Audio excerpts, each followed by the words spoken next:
Hi, welcome. We are so excited today to offer to you an in conversation with two incredible authors who have both published books at the Cordo Group. Velma Maia Thomas is the author of several nonfiction books on African American history. She served as the manager of the Shrine of the Black Madonna Bookstore and Cultural Center in Atlanta, Georgia from 1987 to 2000, where she created the nationally acclaimed Black Holocaust Exhibit, a collection of original documents on slavery in America. Velma holds a bachelor's degree in journalism from Howard University, a master's in political science from Emory University, and a graduate level certificate in heritage preservation from Georgia State University. She continues to write, teach, and speak on African American history using her engaging style to bring history to life. She is the author of Lest We Forget, The Passage from Africa into the 21st Century. We are so excited also to be joined by Tiffany Jewell, who is the author of the #1 New York Times bestseller, This Book is Anti-Racist. She is a Black biracial writer and an anti-racist Montessori educator and consultant. She has been working with children and families for over 18 years. She enjoys exploring social justice with young folks, especially the history of racism and resistance, economic justice, and socially and personally constructed identities. She is the co-founder, alongside Britt Hawthorne, of ABAR at Home, ABAR at School, an organization that strives to support educators and caregivers in their anti-biased, anti-racist journeys. She has also served as the president of the founding board of the national organization Montessori for Social Justice. We are so thrilled to welcome these two great authors to have a conversation about their books, about race, and about being Black in America. Thank you so much. Hi, Velma. Hey, Tiffany, how are you? I'm good. I'm really excited to meet you. Thank you. Meet you in this way. In this way. I know.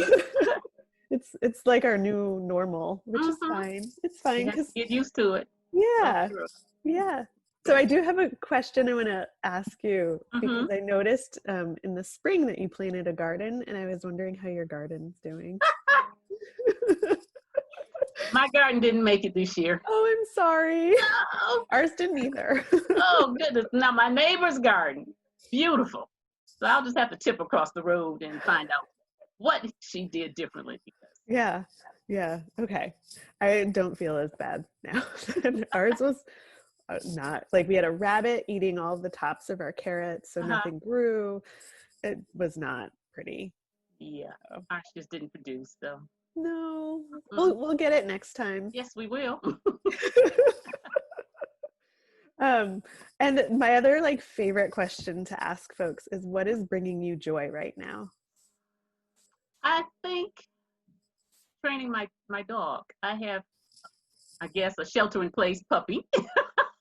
I fell into that trap too. Yeah. I have an older dog who's, getting old, so I figured, well, let me ease in another one. And so I picked up, she's a German Shepherd something mixed, and she's just high energy.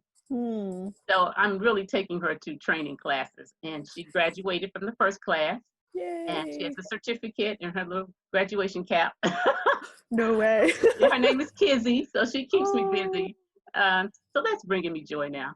And, awesome. and that is important in the midst of what we're going through. What gives you joy now? Both of my kids, I have a 9-year-old and a 4-year-old or 4.5-year-old, are doing remote school. And it's been a real joy to watch them learn with their friends, because I couldn't see that before. Right. And to see them interact with their teachers and with other kids. And then I've been baking bread a lot. So that has been really fun, experimenting with different flavors and cooking times and stuff. Well, I need to brag on my son. I have a son. He's part of the group Earth Gang. Cool. And he has traveled all over the world and nominated for Grammys. And just to see him blossom, just to see, he's a young man now, he's 30. Yeah. But just to see, is this the same child? What he has become is just great. So that's amazing. It's my joy too. Yeah, and that's the thing about raising kids. You're I don't know what they're gonna be like. You never know. You Just keep your fingers crossed. I know, I am every day. Yeah. I told him we put all our eggs in one basket, so this is it. You're an only child. You got to make good. There's no backup plan here. So. And he is, it sounds like. Very well. That's yes. awesome. Congratulations. Thank you. Wow. Okay. 30, like I'm like trying to imagine my kiddos at 30. Mm-hmm. Not there I yet. tell you, it does happen fast. I know. Like too fast. Tiffany, Your book is beautiful. And it's a book that I wish I had had when I was in school, like taking US history course, which we didn't learn anything about. And then I was a teacher for over 15 years. I still am. I just not in a classroom now. And I also like wished I had this Thank you. in my classroom with all of the documents. And it's so well researched and beautiful and filled with like facts, truth, which is like hard to find sometimes these days. And I love like the timeline in the back. You just put so much thought into this. My designers did a wonderful job. Yeah. Portrait Books did a wonderful job. Yeah. I'm like pulling out all of the and this is like, we've been looking at these in our house too, the 9-year-old and I. He's very interested in history, and he's a self-proclaimed, he's like, I am anti-racist. What do I need to know? And, everything. That's beautiful. Yeah. But I have some of other more formal questions for you. Okay. So thinking about how, this is me, now I'm just playing around with all of these too, because I just want to hold them all.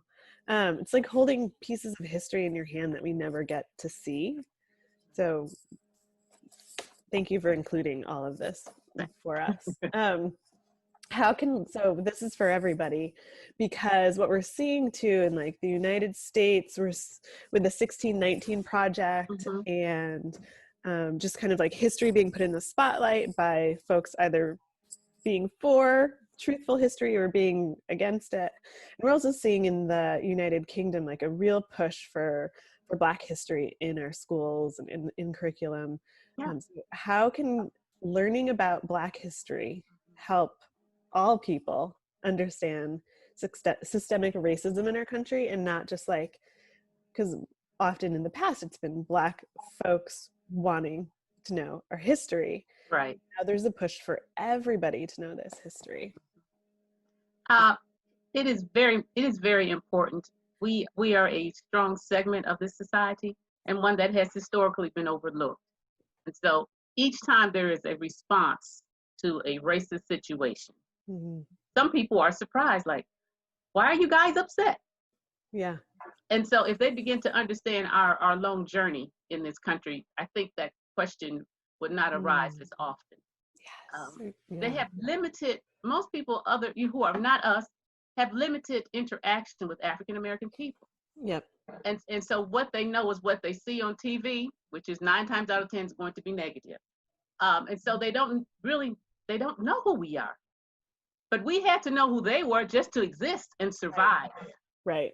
And so they're at a real disadvantage. And sometimes explaining our history, it becomes very tiresome. Yep. Just kind of, okay, we have to go through the whole thing again. This is what happened to us. Yeah. This is why you have the privilege. This is why we are in rebellion mode. This is why we're saying no justice, no peace. And it's a teaching moment. And that was something that you had in your book that kind of struck me, it's not our responsibility to teach them. They have to go out and read and want to know what has happened in this country. And history has been skewed. Yeah. And certain groups have been forgotten and left out and misrepresented. And so if we don't tell our story, who's going to tell our story? Yes. Yep. Yeah. And that history is so humanizing, right? We have been deemed inhuman for so long. And just getting that the stories of our past and who we are today, it just reminds folks we're humans. Yes. But you're right, it is every time something happens, people are why? Yeah. You're like, Why are you guys upset? You know, what happened? yeah. It's not a what happened, it is what has continuously happened. Mm-hmm. And that's the thing. It's been a continual reign of pretty much terror. Yep. Each generation has faced something. And Yeah. so this begins to pile up and pile up and pile up and pile up. And if you're Yeah. not a part of it, if you're standing outside of it in your safe little bubble, then you don't understand the eruption. You don't understand why. Yeah. So if you don't live it, at least read it. At least come with some background. Yeah. And be able to speak and understand and go, oh, okay, I see, I get it. I didn't know. I'm Mhm. learning. You Yep. know, I want to know more. Yeah. Yeah. And don't just like stop with reading the one Right. book. Yeah. Yeah. There's Jump so in and do something. You know. do something, like keep it going. Yeah. Yeah. I feel like there was this big push in the summer when like everybody was like, oh, things are happening. And now I'm kind of like, where are you? Right. Like this is still happening, but like you can see it in like how there was like a boost in the economy for Black-owned businesses. Mhm. The New York Times bestseller list was filled with Black authors, and now you're kind of like, Yeah, that phase is over. What's next? yeah, You know? yeah. We're like, we're still here. But yeah. We're not going away. But that is a concern. Like, so what's the next step? There was the Yeah. awakening. So now is it back to business as usual? Is it well we tried, guys, or we'll see you next summer? What are we going to do on a Right. day-to-day basis? Yeah. Do you have a suggestion for folks when they say like, what do we do? I'm a big one for voting. Yep. I'm a fanatic for voting. Yeah. And you're in Georgia. I'm in Georgia, so you know We're all watching now. Yeah. I was with the 6:30 a.m. with my folding chair outside of my early voting place. That's so smart. I think voting is extremely important, and I think interaction is extremely important. Mm-hmm. You know, sometimes on boards they may say, "Well, we can't find any African Americans." Yeah. We're here, and so Yeah. I've joined a board, and I have Yeah. pushed for 2 African American women, one to be a keynote speaker, and one for an award. Yeah. And I'm not so sure that would have happened had I not been on the board. And Yeah. I'm sure I was on the board not only because of who I bring a few things, I hope, You but sure because I'm do. Black and female. Yep. And so people are beginning to say we need to diversify. Yeah. And so you have to get out of that comfort zone of, history is always taught and the old white men are always honored. And you look around and you can't find women, you can't find people of color. Yeah. We have to be at the table to push this agenda. Mm-hmm. And people who want to see a change have to, as we say, give up a little bit. Just a little. Just give up a little bit. Yeah. Everybody's clutching their possessions and their wallets and their purses and their titles and they're holding on, but it's not going to change unless you're willing to give up a little bit. Yep. And that's the scratch line. Yeah. That's where people come right to that line and then they say, do I step over this line and give up a little bit, or do I just hope things get better and they quiet down? Yeah. And they're not going to get better if you do nothing. If you do nothing. Yeah. That's one of the things I keep like doing with especially the 9-year-old in our house. Mm-hmm. And like, you have to know when to speak up, and you have to also know when to be quiet. Like, you don't always need to be the first person who speaks in your classroom, in your session. Because my children are white presenting, like they walk through the world as white boys. Mm-hmm. And so the world will always listen to them. Right. But I'm like, you can be silent for a moment. There are women and there are kids of color who have things to say. It doesn't have to be you first. And so he's so patient. He waits. Because I can think of, and maybe because I'm a thinker before I speak, mm-hmm. I can think of many a conversation where the white boy speaks first and the loudest. Yep. And it's kind of like he's expected to do that. He's been trained to do that. He was brought up to do that. Now I'm a dark-skinned woman, and I'm older than you. So you can imagine when I was growing up, you didn't speak up, period. And then now if you're a dark-skinned girl, you're sassy, you're out of line. Yep. So how do you speak up?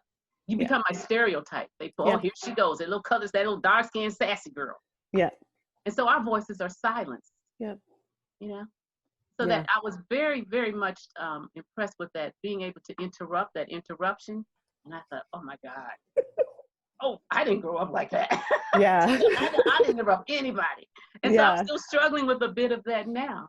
But I need to be heard. And I think, you know, I was telling a good friend of mine, I said, I need to be heard. And he kind of just looked at me. I said, I have been silenced. You know, you do. Quiet little girl, quiet little colored girl, quiet little dark skinned girl. So nobody hears you and nobody sees you. And everybody's happy with that arrangement except for me. Right. So the right to interrupt, the right to speak up. Yeah, I'm going to share that with you. I was not an interrupter as a kid. I was like so quiet and just like watched everything. But it was like when I got older, and it's easier for me to interrupt. Like I'm very light. I can like code switch into the white world so easily. And like people will listen. And so that was also like one of the reasons why like we'll interrupt in a heartbeat. Like I'm also a fast processor. So I will like take the space from the like white boy who feels like he's got something to say and give some, you know, make that space for my other like darker sisters and brothers. And so I've always kind of been like, that's part of my role here on this earth, hopefully. The right to interrupt. That's something that voice that it's never heard. You don't feel confident. You don't feel that you have the right to say anything. Yeah. You may not feel you're not smart as everybody else, and you would be surprised that what you have to say, what I have to say is important. Yeah. And I wish as a little dark-skinned girl growing up in Detroit, I had been pushed a bit more to speak my mind. Yeah. It's never too late to start. And you also like, you do a good job too now. I'm better one-on-one. I can walk into a room and walk out and people not know I was there. Oh. You know, however, if I get on a subject, I'm glued to it.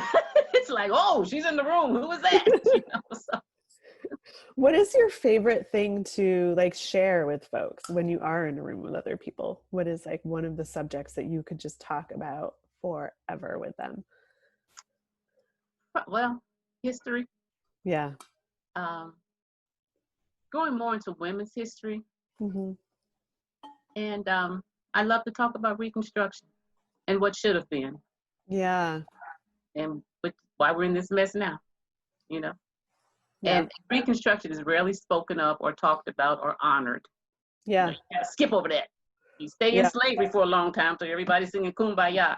Then you jump into the 1950s. Yep. That's so true. Nothing about that Jim Crow era, nothing about all that in between. The Black towns that were surviving, the Black teachers we had, the Black schools, the self-help, all of that. It's just kind of like, well, we won't talk about that. Let's just go on civil rights struggle. Yeah. And it's important to speak on that. I was teaching at Georgia State University, and one of my A students just kind of stopped me in the middle of my lecture. I think we were talking about women's organizations lifting as we climb. And she said, why haven't we heard this before? I mean, she was just like, she felt cheated. Like, why do I have to come to college? Why do I have to be in college to hear about African-American history and the gains of African-American women? Yeah, it's true. Like, why do we have to wait until we're older? Yeah, you know, why haven't we heard this before? Yeah. Like, who do I jack up? You know, why haven't we heard this before? Yeah. I know. I've been doing a lot of like research on kind of like Common Core standards and Common Core standards and No Child Left Behind and all that, and like how we got this like standardized curriculum that doesn't work for our kids.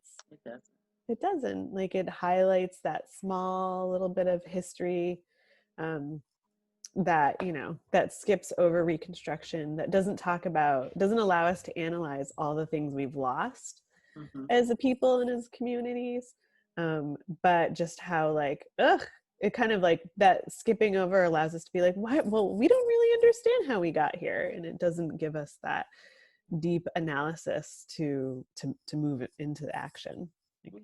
It's very purposeful too. And I think as other people begin to explore our history, we still have to hang on to it. You know, because somebody was acting like Juneteenth was his discovery. I said, come on, people. You know? Yeah. Some people have never heard of Greenwood. Some people have never heard of, Black Wall Street. Yeah, I know. And then when they hear of it's news, well, it's our pain for generations, Yeah. but now it's news. And look what we found out. I said, Yeah. we lived it. We're living it now. Yeah. And it's been there. It's been there. Find nothing. Yeah. Yeah.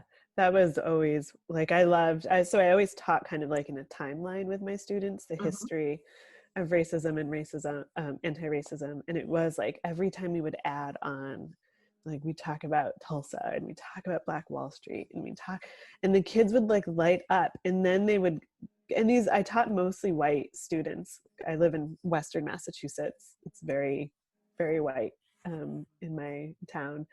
And but the kids would get totally outraged, and they'd be like, why?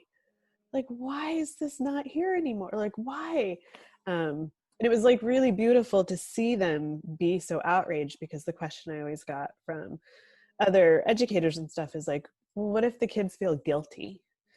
Or what if they, they're too young to understand? And you're like, no, they actually like understand it on a much more human level, because they see what is unfair and unjust. And that's like one of the things that's so important with history, where we have to, like, the sooner we can tell kiddos, and the more we can share, like the more we can build on, so we know what's happened to our communities in all of this time. I know, and this is a stickler with me. Our history is not always pleasant, and there's a lot of pain in our history. Yeah. So how do teachers teach that? Yeah. Because often I'm seeing little Johnny's mommy's coming up to the school, and she's upset because there was a picture of somebody being lynched. Yeah. Okay, ma'am, A, it's history, and B, between the time you left your house and got to this school, I'm sure you saw worse going on. If you read the newspaper, we are still being lynched in various and sundry ways. Yep. So sometimes we want to coddle our own children. Yep. Because this is too horrible. Yep. Day-to-day life is horrible. It's tough out here. Yep. And so we don't want to, we want to sanitize history. But parents have to be, on the other hand, we have to be so engaged so that we know that there is a balance. So the kids aren't coming home with some crazy assignment, about slavery and pretend you're the slave. And slavery wasn't all that bad. And then again, we have to realize, like I said, we have to teach our history.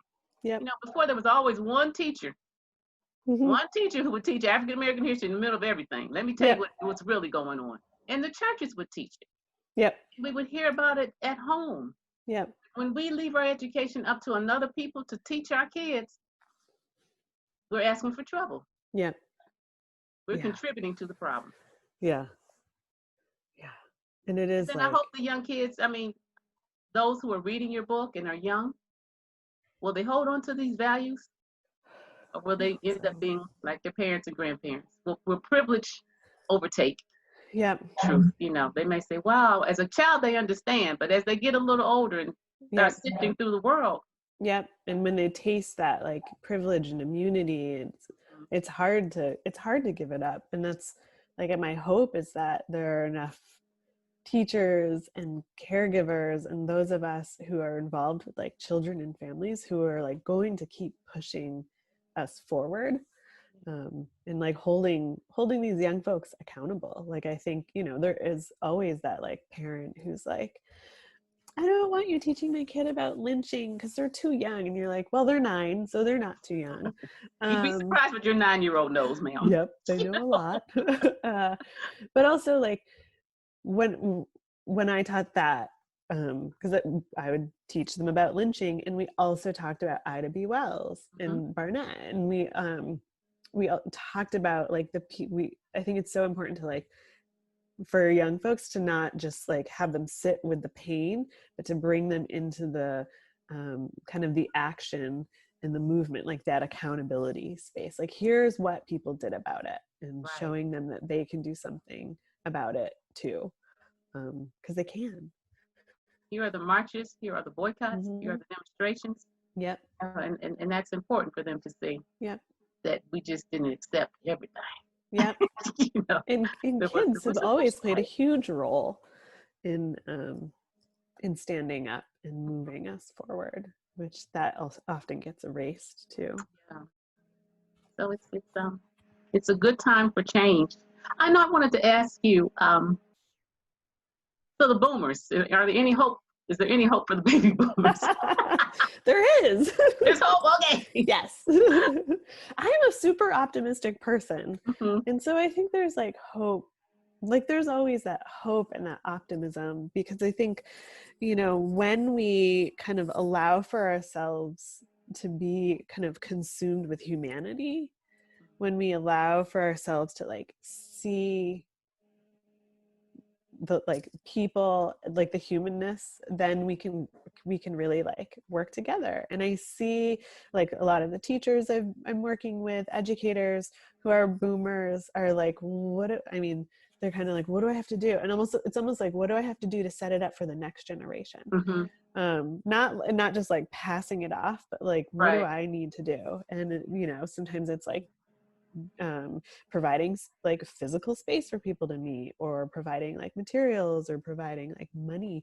But then I also look at like our election and how people are coming up and showing out. And so I do think like, I even think of like my 93-year-old grandma, and I'm like, there's hope, you know. And even if it's just like shifting the way you say things, or changing the books you read, you know.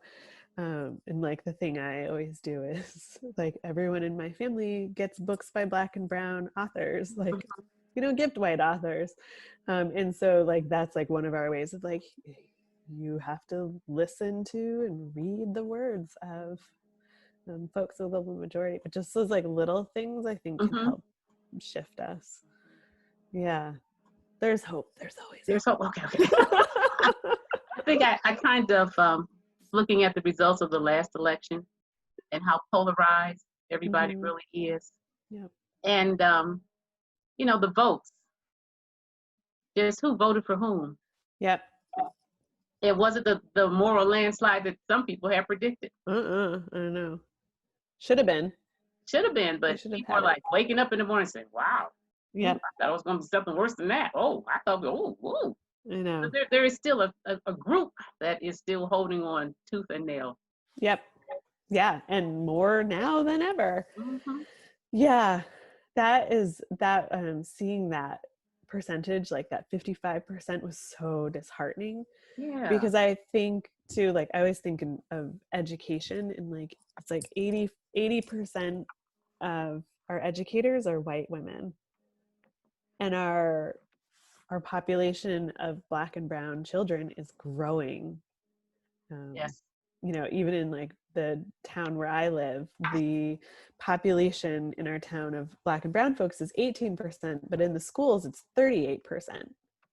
And so that's like a huge growth.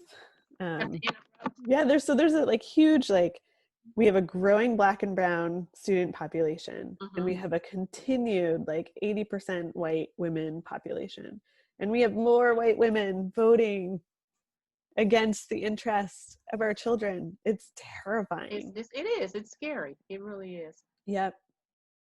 And that's where I like move into,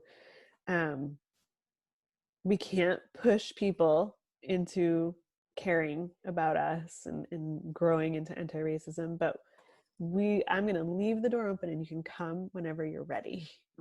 And so I'm hoping like maybe their coworkers will like show them how amazing it is when you fully get to see each and every child for their beautiful selves. Yeah. Hopefully so. You know. And then I think this younger generation, I mean, they really came out to vote.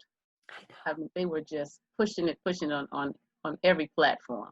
And that was reassuring. That was like, wow, okay. Yeah. You know, maybe we can do this. Let's just keep the momentum. Let's not get all excited now. There's such a thing as the Senate race. And you know, here in Georgia, I know. We got to give Biden some backup, boys. We can't just send them out there without backup. You know? And the backup, like Warnock, Reverend Warnock, and John also, like, they are great backup. Like, we are rooting for them here in Massachusetts. Yes. We were like, yes.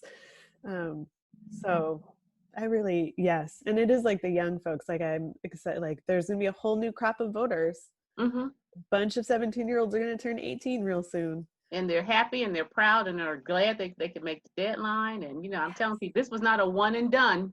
Mm-mm. You know, this battle is continuing here. We have to continue to vote. Let's sit down and go, yeah, I voted. That's what I did. No, we're not through. Nope, it's not done. It's like the one and kind done, of people. thing you can't go back and not do it. You have to just keep voting. Mm-hmm. My son and I were talking about like voting rights and like looking at the timeline of who got to vote. Right. And let's look at how people showed up too. You know, people who've had the vote the least amount in the country Mm-hmm. are the ones who are showing how deeply they care about the country. And he was just like, oh, because he was like all focused on like women when they got the right to vote. And I was like, yeah, and Black folks got it much later. Okay. Much later. Like, yeah. So again, I love this your book. work. It's colorful. It's beautiful. Aurelia is amazing. Like her illustrations. I wish she could be here too. She's so fun. She's amazing. But I love history, and I love the kind of history that I can read, that I can read and understand, because I'm like always soaking it in. But this is like, I've already like purchased a couple for my friends who teach 5th and 6th grade history. And it's like the book that I'm like, okay, let's all read this now. Thank you. And congratulations on your book and the impact that it has made. Thank you. I couldn't do it without folks like you sharing like the truth in the history with us every day too. Like we're in this together. Yes, we are.